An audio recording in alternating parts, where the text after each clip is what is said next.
Okay, let's just dive right into this explainer. Next time you're stuck in absolutely miserable gridlock traffic, I want you to completely rethink how we move through the world. Because the ultimate liberation of the human body from all this fragile modern transit infrastructure, it doesn't actually start with the roar of a high-performance engine. No, it begins with something way more visceral. We're talking about a silent, explosive contraction of skeletal muscle that instantly shatters the biological speed limits of our species. So we're going to explore a pretty mind-bending thought experiment today. What actually happens to a person, physically, economically, and psychologically, when they achieve the ultimate velocity of human autonomy? 100 kilometers per hour. Just think about that number for a second. To put that into perspective, you are literally running fast enough to get a speeding ticket on most local highways. Now imagine accelerating way past the boundaries of normal human anatomy and just locking into that sustained velocity. The physical world undergoes this violent, breathtaking transformation. The landscape doesn't just pass you by, it violently blurs into this crazy fluid stream of streaking colors and rushing wind. And the shift in your reality is absolutely immediate. Like one moment, you're a vulnerable pedestrian navigating hazardous sidewalks, waiting forever at crosswalks, totally at the mercy of traffic. But the second you step onto an open stretch of pavement, you become a self-propelled kinematic anomaly. You're effortlessly matching the high-octane sprint of a cheetah, overtaking speeding cars, running parallel to regional transit lines. You suddenly realize that your own two legs have just become the fastest, most reliable transit system on the entire planet. But, as you might guess, this brings us to the actual physics of extreme velocity. Because operating at this kind of speed isn't just taking a leisurely jog and speeding it up on a treadmill. It's a whole different ballgame. Just surviving this speed requires a complete mechanical overhaul of your body. At 100 kilometers per hour, the air isn't just some invisible, weightless gas anymore. It becomes this heavy, resistive wall of aerodynamic drag pressing relentlessly right against your chest. You'd have to lean hard into a low, predatory posture just to slice through it. Your feet must strike the terrain with the terrifying force of hydraulic pistons, which means you'd need this unnatural skeletal resilience just to absorb the shock waves shooting up your spine. Oh, and good luck finding running shoes that won't just melt in 10 seconds flat. Breathing? That requires a highly aggressive respiratory rhythm just to stop the high-velocity air pressure from completely choking your lungs. Plus, your eyes have to adapt to this insanely high-speed refresh rate, frantically scanning the path ahead for tiny hazards that a normal walker wouldn't even notice. Because at this speed, the everyday environment is practically weaponized against you. Something as minor as a stray pebble on the asphalt, or a completely mundane slick patch of oil left behind by a passing truck, Instantly elevates to a lethal impact hazard. Every single high-speed run transforms into a brilliant, high-stakes game of real-time obstacle navigation. Just one slight miscalculation, one missed branch or uneven surface, and that triggers a devastating highway-scale crash. Your mind literally has to process threats faster than a Formula One driver. Now, if you can actually survive the physics of it all, the commercial utility of this supernatural velocity completely upends your role in the modern economy. You are no longer just a fast runner. You are basically the foundation of a high-octane media empire.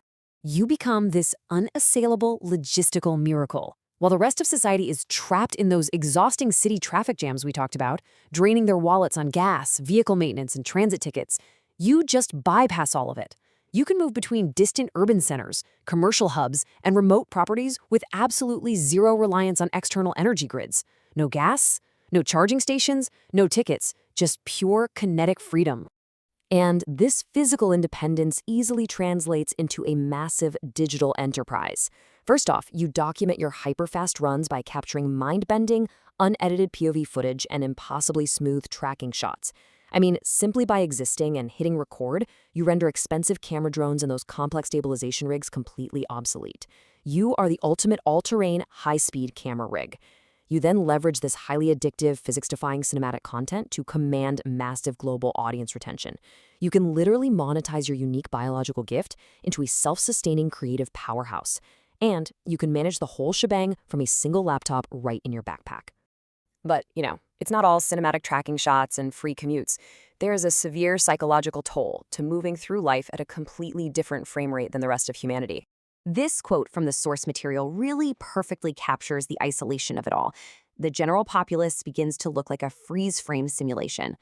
Imagine walking through a crowded marketplace or sitting in a boring local business meeting.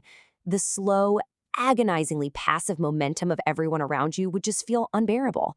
You're constantly forced to downshift your internal cognitive rhythm, literally pumping the brakes on your own mind just to endure the agonizingly slow rhythm of standard human conversation. It's like you are living on fast forward while everyone else is permanently stuck on play. And worse, you can't tell a soul. This immense physical power has to be a deeply guarded secret because if the truth got out, you'd be relentlessly hounded by the public and the media. Predatory military-industrial corporations would view you as the ultimate biological weapon asset, and perhaps most terrifyingly, researchers desperate to replicate your muscle density and metabolic efficiency would stop at absolutely nothing to capture you. The fear of being strapped to a laboratory treadmill and systematically dissected makes living a normal public life completely impossible. So this intense paranoia forces a massive change in your behavior. Your high-speed runs, they can no longer happen in the daylight. They are forced into quiet, midnight operations. You have to actively seek out the absolute isolation of empty highways, unmapped desert plains, and dark rural roads, just to truly let your engine run free without the constant fear of being seen or captured.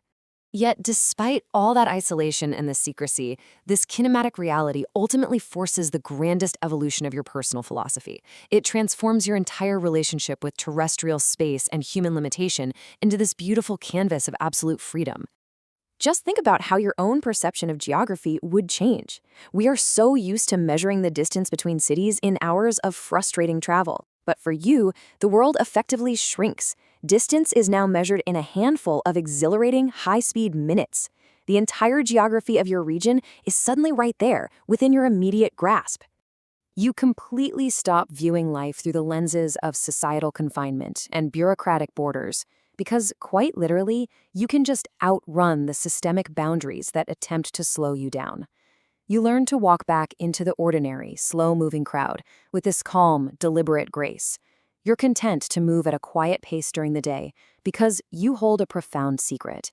You know that the moment the sun sets and the open road clears, you can step out of the shadows, click into high gear, and leave the weight of the entire world fading into the dust behind you.